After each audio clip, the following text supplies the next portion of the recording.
Hello. Today General Hospital will reveal Drew was shot right in the very hospital room he believed to be his safest refuge, the one place he thought no one could reach him. When the second bullet tore through his chest, heat spread across his body as blood soaked into the white sheets, his eyes widening in horror. In those fleeting seconds before his body collapsed, Drew clearly saw the face of his assailant, Nathan, the leader of the Phazon organization, a man long thought to have vanished into the shadows. The shock was too immense. He barely had time to react before life drained from him. In his final breaths, his mind spiraled around a single question: why Nathan? Why this relentless pursuit? And what reason marked him for elimination? That question would never be answered, for it followed him into the abyss, leaving behind only a lifeless body and mysteries shrouded in silence. Before falling into this tragedy, Drew had once narrowly escaped death after the first shooting. When he awoke, his memory was a blank, devoid of any image of the person who pulled the trigger. That emptiness should have been a chance to pursue justice, yet Drew twisted it into a weapon for revenge. He no longer saw truth but turned suspicion toward Michael, reshaping him as the perfect scapegoat. At that moment, Drew realized he needed an ally who would never waver, and his eyes settled on Willow. Willow had once been a woman devoted to her family, fighting to preserve a fragile happiness for her children. But the haunting loss of her child gnawed at her heart, and her growing resentment toward Michael, coupled with a desperate hunger to regain control, transformed her. She became cold, calculating, a shadow of her former self, willing to cross any line. Michael, the father of her children, ceased to be a partner or protector in her eyes. He was now the obstacle that had to be destroyed. Together, they devised a meticulous plan. Drew feigned memory loss, claiming he could not recall the details of the shooting, yet slyly dropped hints that pointed suspicion toward Michael. Willow did not simply stand by, she actively fed the deception. Through carefully measured glances, staged anxiety, and whispered doubts, she spread suspicion into the ears of those around them. To the world, Willow seemed like a fragile woman fractured by trauma, but behind the mask she was orchestrating a lie, painting Michael as a deceitful betrayer. When Drew suggested he might eventually remember Michael as the one who shot him, Willow did not flinch.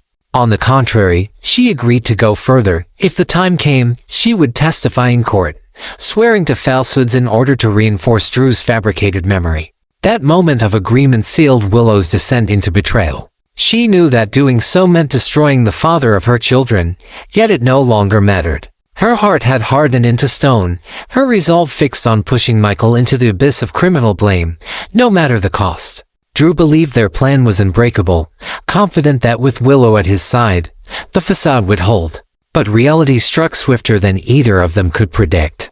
Nathan appeared, ending every scheme with a single gunshot, extinguishing Drew's life instantly. Willow had no chance to enact her ultimate betrayal, for the man she conspired with was stolen from her by death itself. What remained was guilt, the gnawing terror of exposure, and the dark shadow she had cast over her own soul. No one yet knew how far Willow had gone down the path of treachery, but the truth lingered dangerously close, threatening to shatter her world forever. In the hospital room, Drew believed himself untouchable. The walls that enclosed him, the guards and staff moving up and down the corridors, all gave him the illusion of protection.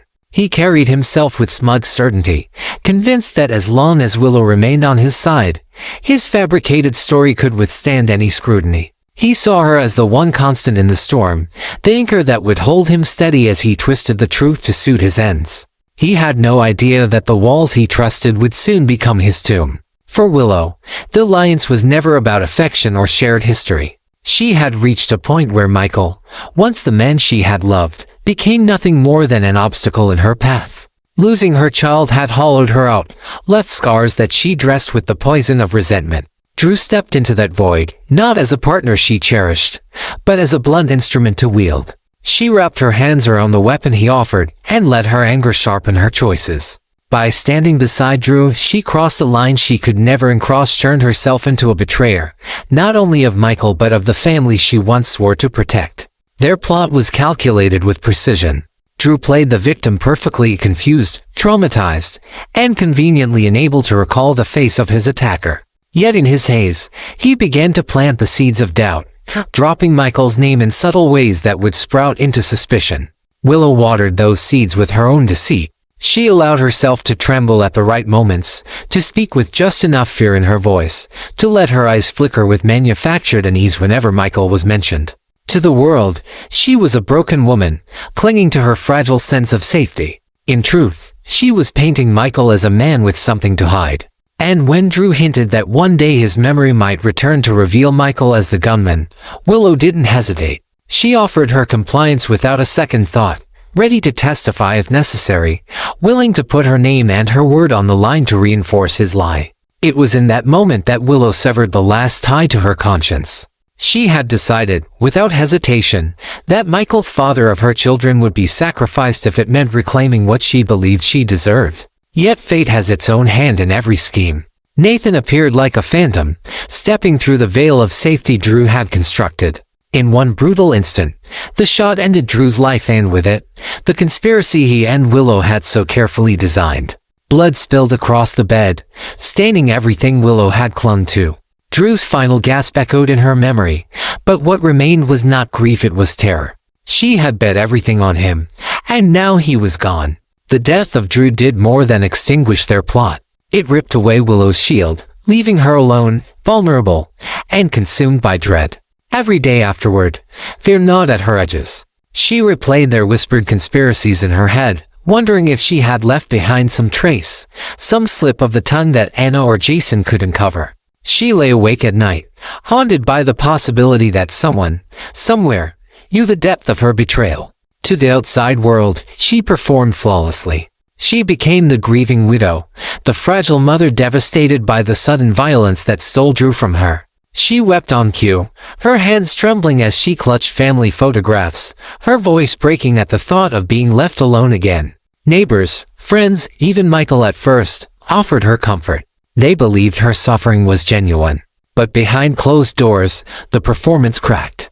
Alone in the dark, Willow faced the reflection of what she had become, not a victim, but a co-conspirator, a woman who had plotted to destroy the father of her children and had nearly succeeded. Michael, shaken by Drew's death, began piecing together the inconsistencies. He recalled moments when Willow seemed evasive, when her eyes darted away at the mention of Drew, when her words carried too much weight, as if rehearsed. He began to watch her differently, noticing the small fractures in her facade. What once appeared as grief began to resemble guilt. His suspicion grew quietly, festering in the silence between them. Anna, ever perceptive, widened her investigation. Nathan's return confirmed that Faison's network was still active, and she refused to believe Drew's story ended with his death. In scrutinizing hospital records, security footage, and testimony, she saw patterns that didn't fit.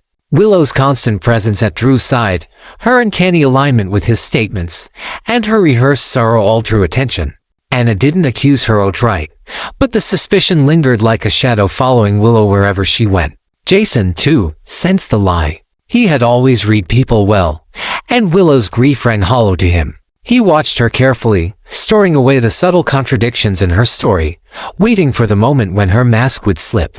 Willow's world narrowed into a suffocating prison of her own making. She could not turn back time, could not undo the choice to side with Drew, and could not silence the fear that her secrets would surface.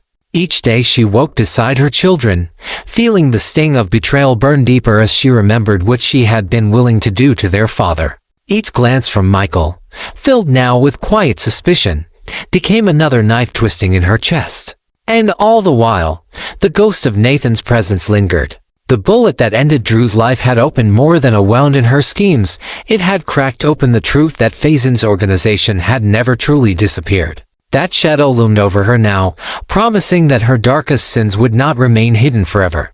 Willow lived in that shadow, alone, guilty, terrified, and one wrong step away from being exposed. Michael was haunted by the strangeness of Drew's sudden death. At first, he told himself it was only shock, the natural result of losing a man he had known for years under violent circumstances. But the disquiet didn't fade. It grew sharper, more insistent. He could not shake the images replaying in his mind, Willow's eyes slipping away from his gaze when Drew's name was mentioned, her words always vague and carefully chosen when he pressed for details. Her attention was too constant, too rehearsed, and Michael began to feel that he was living in a house filled with whispers he was never meant to hear. He started piecing things together slowly, at first brushing off his own doubts as paranoia.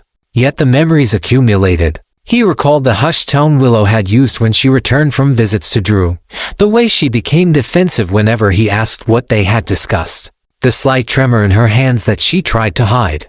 These fragments, once meaningless, began forming a clear pattern. He realized that Willow's grief was not only for Drew, it was also for a secret life she had shared with him. The betrayal, once unthinkable, now stared him in the face. Willow had conspired with Drew, and every lie she told was another stone laid against Michael. Anna Devane, relentless in her pursuit of truth, white in the scope of her investigation.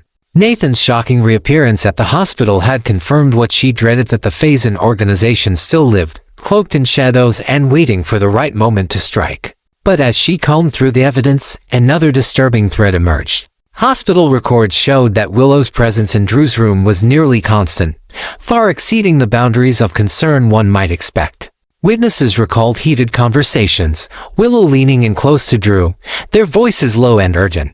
When Anna compared Willow's statements to Drew's, she found discrepancies small but telling. Words didn't align, timelines clashed, and the weight of the inconsistencies pointed in a single direction. Willow was not an innocent bystander. These revelations unsettled Anna deeply. She had seen many people transformed by loss, but the shape of Willow's grief was different. It was too calculated, too bound to Drew's narrative. Anna began to suspect that Willow's sorrow masked complicity. She did not confront her outright, but Anna's silent suspicion became another pressure tightening around Willow's fragile facade. Jason, meanwhile, relied not on documents but on instinct. He had always possessed a rare ability to read people, and Willow's grief struck him as hollow. He watched her, noting every flicker of unease in her expression, every pause in her answers, every forced tremor in her voice. Jason knew lies when he saw them. To him, Willow's pain was a performance succumbing to those who wanted to believe, but not to him. He never challenged her directly, but his steady and yielding gaze told her she was seen through. That silent scrutiny rattled her more than words ever could. The walls began to close in. Michael's quiet suspicion, Anna's relentless inquiry, and Jason's cold intuition formed a triangle around Willow that grew smaller each day. She felt it in every room she entered, in every look that lingered a second too long, and every question that seemed harmless on the surface but probed too close to the truth. She lived in constant dread, her heart pounding at the thought that the conspiracy she had shared with Drew was unraveling thread by thread. At home, Willow doubled down on her performance. She embraced the role of the grieving mother, the fragile woman abandoned to fate's cruelty. She cried when eyes were on her, spoke of loss in trembling tones, and clung to her children as though they were the last remnants of her shattered world. But the act was harder to sustain with each passing day. Alone, when the walls could no longer be deceived, she broke down into frantic pacing, her thoughts circling back to Drew's blood-soaked bed and Nathan's cold eyes. She felt Drew's death had not only silenced him but also left her exposed, carrying the weight of secrets that could destroy her life if spoken aloud. Michael began to watch her more closely, his suspicions sharpening into certainty. He noticed how she flinched whenever Drew's name was spoken, how she quickly changed the subject when conversations touched on the investigation. He saw the cracks forming in her mask. The woman he once thought incapable of betrayal was showing him, and every subtle gesture, that she had betrayed him in the most devastating way possible. Anna gathered her evidence, quiet but steady, knowing that the truth was circling closer. Jason remained a silent sentinel, his presence a constant reminder that lies could never stay buried forever. And Willow, once the master of her own deception, was now the prisoner of it, trapped in a cage she had built with her own hands, waiting for the bars to finally close her on her. Willow no longer felt like a living presence in her home. She was a shadow, drifting through rooms where laughter once brought comfort, now haunted by the crushing weight of her own secrets. Every hallway became a corridor of suspicion, every silence an echo of betrayal. Michael's gaze followed her constantly, not always openly, but with the heavy stillness of a man piecing together truths he had long refused to see. Each look cut into her like a blade, demanding answers she could not give. His silence spoke louder than any accusation, and it terrified her far more than anger ever could. Anna's questions became a steady, suffocating rhythm. She had the patience of a predator, circling slowly, never lunging too soon. Willow would sit across from her, trying to maintain composure as the inquiries seemed harmless, even casual. But every detail and oppressed 4 times, words, conversations was calculated, each one another thread tugged from the web Willow and Drew had woven. Anna never revealed her suspicions outright, but Willow felt the walls closing in. Her palms grew damp, her throat dry, and every answer she gave seemed to tighten the noose around her neck. Jason's quiet scrutiny was perhaps the worst of all. He said little, but his presence carried weight, as though he could see straight through the lies she wrapped herself in. He didn't confront her, didn't accuse, he didn't need to. His steady eyes, his calm silence, told her everything he knew. And though he held his tongue, Willow lived in terror of the day he chose to speak. At night, the house became unbearable. The sound of her children's laughter pierced her with guilt, a reminder that she had plotted to destroy the man who was their father. She could not look at them without seeing her own betrayal reflected in their innocence. Every photograph on the walls became a symbol of what she had risked losing. She had once been praised for her sacrifices, for her strength, but now she knew herself only as a traitor to Michael, to her children, to everything she had once stood for. Her paranoia grew sharper with each passing day. A phone ringing startled her into panic. A knock at the door sent her spiraling into dread. She imagined neighbors whispering, friends exchanging suspicious glances, everyone secretly aware of the role she had played. She saw judgment in every stranger's eyes, felt condemnation in every silence. She was both jailer and prisoner, caught inside a cell built from her own lies. And then there was Nathan's phantom that haunted her nights. She could still see his face, cold and unflinching, as Drew's life was extinguished in the hospital bed. Nathan's bullet had not only silenced Drew but also left her exposed, stripped of her shield. It was proof that Faison's network lived on, that it could reach into her world at any moment. Willow knew she was not beyond their reach. Her involvement with Drew might already have marked her as a liability. Every creak of the floorboards, every flicker of shadow became a warning that Nathan, or someone like him, might come for her next. She tried to maintain the mask. To Michael, she pretended to be the grieving widow, fragile and broken, consumed by loss. To her children, she clung to the role of a loving mother, determined to protect them. To the world, she was a victim of tragedy. But the mask was cracking. Michael's questions were sharper now, his eyes harder, and she could feel his belief in her unraveling. Anna's investigation pressed closer, circling the truth she had buried. Jason's silence hovered, heavier than any accusation. Willow was living on borrowed time. Each day was another step toward revelation, another chance for her secrets to collapse around her. She could not confess, but neither could she silence the voice in her head that whispered of exposure. She knew that the truth would not stay hidden forever. With Drew gone, with Nathan still out there, and with Faison's organization moving once again, Willow was trapped in a nightmare of her own making, forced to wait for the inevitable moment when her sins would be laid bare and everything she clung to would shatter beyond repair. Willow moved through her house like a shadow, stripped of warmth and belonging, a ghost trapped in the cage of her own lies.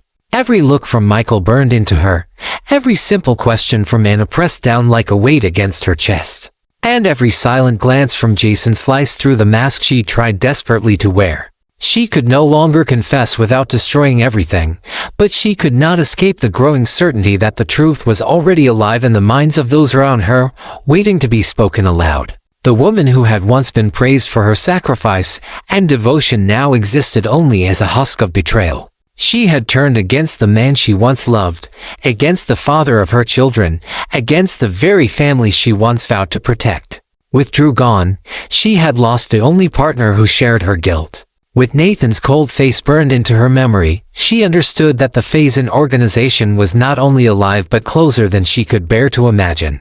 Their existence was a constant reminder that she was marked, not only by her choices, but also by forces beyond her control. Her days became a performance. To the world she remained the grieving mother, soft-spoken and broken by tragedy, her sorrow always visible at just the right times. To Michael she clung to her role as loyal wife, though she felt his suspicion sharpening with every passing hour. To Anna she posed as a victim, her answers carefully measured, her tears rehearsed. Yet beneath the fragile mask, panic swelled. She began to forget her own lies, contradicting herself in small ways that did not escape notice. She flinched at shadows, startled at the sound of her own children's laughter, mistaking it for voices whispering her crimes aloud. Michael, quietly watching, pieced together her betrayals with growing certainty. Every avoidance, every slip of the tongue, every moment of fear when Drew's name came up convinced him she had been more than a bystander. He no longer looked at her as a partner but as someone who had chosen to stand against him, who had allied herself with the very man who sought to destroy him. Anna's investigation tightened with relentless precision. Records, testimonies, contradictions, she all formed a trail pointing toward Willow's complicity. She did not confront immediately, but each new question she asked was sharper, each new visit longer, forcing Willow into corners where her practiced grief no longer felt convincing. Jason's silence was the final blow, his presence constant, his gaze unflinching, the reminder that she was already seen through. Willow lived in perpetual dread, knowing the inevitable was coming. She could not undo the past, could not rewrite the choices that tethered her to Drew's betrayal. She could only wait, heart pounding, for the moment the truth would break open and consume her completely. The house that once gave her shelter was now her prison. Every day she walked its halls like a condemned soul, waiting for the inevitable hour when Michael's suspicion became certainty, when Anna's questions became accusations, and when Jason's silence broke into words that would finally strip away her mask.